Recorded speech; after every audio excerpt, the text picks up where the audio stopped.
গঙ্গীর মতো এক ঝলক তার সচ্চিদানন্দ অসমাপ্ত মাধুর্য রূপের ছটা নয়নে দিয়ে দিল। ওই রূপ দেখে মূর্ছিত হয়ে পড়ে গেল, প্রেমে গদগদ হয়ে মূর্ছিত হয়ে গেছে। যখন জ্ঞান ফিরল তখন রামানুজাচার্য কপালে হাত দিয়ে বললেন, কি দেখলে? যা দেখলাম তা বর্ণনা আমার কাছে নাই, আজ থেকে চরণে স্থান দিয়ে এই রূপ আবার কবে দেখবো, আপনি আশ্রয় দিন। আর ফিরে যায়নি ধনুর্দাস। এই জন্য নয়ন দিয়ে ভগবানকে দেখুন, নয়ন মেলে রাধা মাধব যুগলকে দেখুন। ওই চরণে যারা ওই নয়ন যারা একবার দিয়েছে ওই বদনে, অন্য রূপ আর তাদের ভালো লাগবে না, অন্য রূপ আর তাদের ভালো লাগবে না। তো ভগবানকে চোখে দেখাটাও কি কঠিন? চোখও দিয়েছেন, দেখার শক্তি দিয়েছেন, আর ভগবান বিগ্রহ রূপে আমাদের মাঝে। ভক্তি কত সরল, ভক্তি কত সোজা। চোখে বিগ্রহ দেখা, কানে হরিকথা শ্রবণ করা, জিহ্বায় হরির নাম উচ্চারণ করা, পা দুটো দিয়ে ভাগবত আসরে যাওয়া, মাথাটা দিয়ে বৈষ্ণব ভক্ত ভগবানকে প্রণাম করা, ভক্তদের চরণ ধুলি অঙ্গে মাখা, এটি কঠিন হতে পারে। এর থেকে সহজতম ভক্তি আর এই জগতে নাই। কিন্তু বললাম কই, মাখো এই ধুলি মাখো, এটাই তো ব্রজের ধুলি। ভক্তের মহতের চরণ ধুলিতে ভক্তি হয়ে যাব, সাধুর চরণ ধুলিতে ভক্তি দিতে পারে। এই সহজ ভক্তিটাকে আজ আমরা গ্রহণ করতে পারছি না সুধীবৃন্দ। এই জন্য এই সহজতর ভক্তিটাই আমাদের আজ গ্রহণ করতে হবে। আমাদের চৈতন্য দাস, এই চৈতন্য দাস তার জীবনে কোন মন্ত্র সাধন কিছুই ছিল না, কিন্তু এই চৈতন্য দাসের কাছে একটা পাথর দিয়েছিলেন।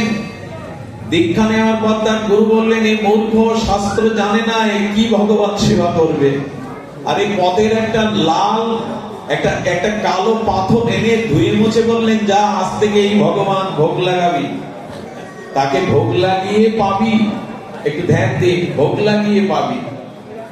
ঠাকুরের আসনে রেখে তাকে দুগ্ধ দিয়ে স্নান করিয়ে সিঙ্গার করে মালা চন্দন করিয়ে 4টে রুটি দিয়ে সামনে বলছে, ঠাকুর খাও। আগেই বলেছে, আমি মন্ত্র জানি না, আমি তোমার মন্ত্র স্তুতি জানি না, কিন্তু তোমাকে পেতে হবে, তুমি না পেলে কিন্তু আমি পাবো না। এই দেখুন সরলতার পরিচয়। কোন মন্ত্র জানে না, গুরুদেব বলে দিয়েছেন। রুটিটা রাখতে রাখতে 3 ঘন্টা 4 ঘন্টা সন্ধ্যা লেগে গেল। বললো, রাগ করে অভিমান করে বলছে, তুমি না খেলে আমিও খাবো না। এইভাবে দীর্ঘ 5টা দিন না খেয়ে পড়েছিল। ভোগ লাগায় খাই মনে নেই, ভগবান তখন হাতে করেই ভক্তের বদলে তুলে দিচ্ছেন রুটিগুলো। 5 দিনের তার ব্যাকুলতা, আর এই ব্যাকুলতায় তাকে ওই রুটিগুলো দিয়ে দিলেন।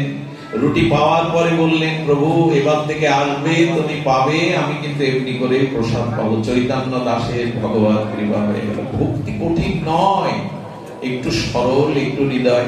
এই বৃন্দাবনে আসতে আসতে আমি বিশ্রাম করছি। আসলে এত সুন্দর পরিবেশ, লোভ সামলাতে পারি না, সময়ের কাণ্ডজ্ঞান থাকে না। লোভী ব্যক্তির সামনে ভালো খাদ্য দিলে যা হয়। সুধীবৃন্দ, বৃন্দাবনে চলে গেছেন গ্রামের এক আকার মূর্খ, আর তাকে সব বোকা হাবা হাবা বলে ডাকে। এই হাবারাম কি করবে? গুরুদেবের ওখানে মাঝে মাঝে পাঠ শুনে, আর গুরুদেব বললেন, তুই আর কি করবি, যা ভান্ডির বনে এই গরুগুলো চড়িয়ে বেড়া। আশ্রমের 5-6টা গাভী মামা আছে, এদের চলে বেড়া, সন্ধ্যায় এসে প্রসাদ পাবে। উনি বসে বসে কৃষ্ণের মাধুর্য বর্ণনা শোনেন।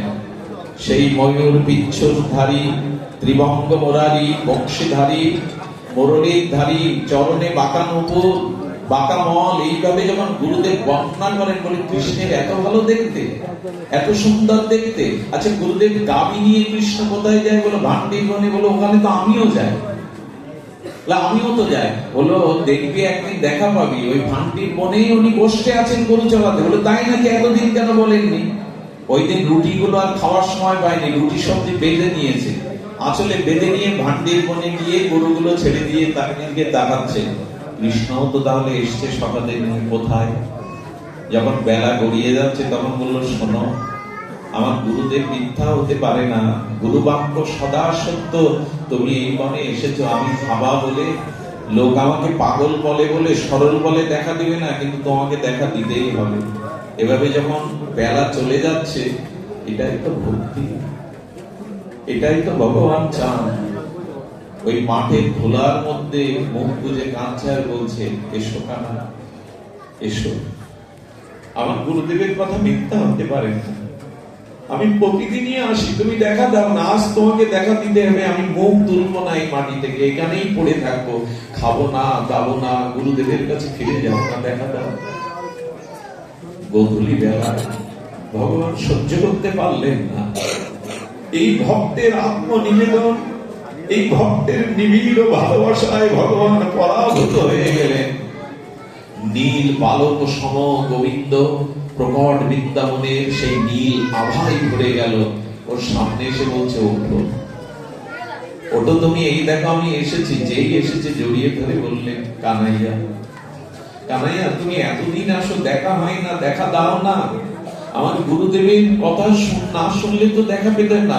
আচ্ছা এসেছো যখন, আজ থেকে তুমি আমি বন্ধু। সরল তো, সরল রায় আগে পায়, তুমি আমি বন্ধু। গোবিন্দ হাত বাড়িয়ে বললেন, আমি তো গীতায় এই কথাই বলেছি, সুহৃদং সর্বভূতানা, আমাকে বন্ধু করে না, আমার মতো বন্ধু কাউকে পাবে না। মৃত্যুর পরে বন্ধু বান্ধব শ্মশান পর্যন্ত যাবে, তারপরে তো কেউ যাবে না, কিন্তু আমি তোমার দীনবন্ধু, আমি ওই পারেও দাঁড়িয়ে থাকবো তোমার জন্য, আমি ওই পারেও, মৃত্যুর ওপারেও তোমার জন্য দাঁড়িয়ে থাকবো, আমি ভুলে যাব না তোমায়। গোবিন্দ বলেছেন, সুহৃদং সর্বভূতানাং জ্ঞাতামাং শান্তি বিশ্বতি। ওগো মানুষ, যদি শান্তি পেতে চাও আমাকে বন্ধু করে না, আমাকে হৃদয়ের একজন করে না। আমি বন্ধু হওয়ার জন্য গীতাতে আমার বাণী দিয়ে হাত বাড়িয়েছি, সুহৃদং সর্বভূতানাং। এই জগতে কোনো বন্ধু নাই, গুরু বিনা গোবিন্দ বিনা কোনো বন্ধু না। আমাদের জগতের বন্ধু স্বার্থ দিয়ে গড়া, এখানে স্বার্থ না থাকলে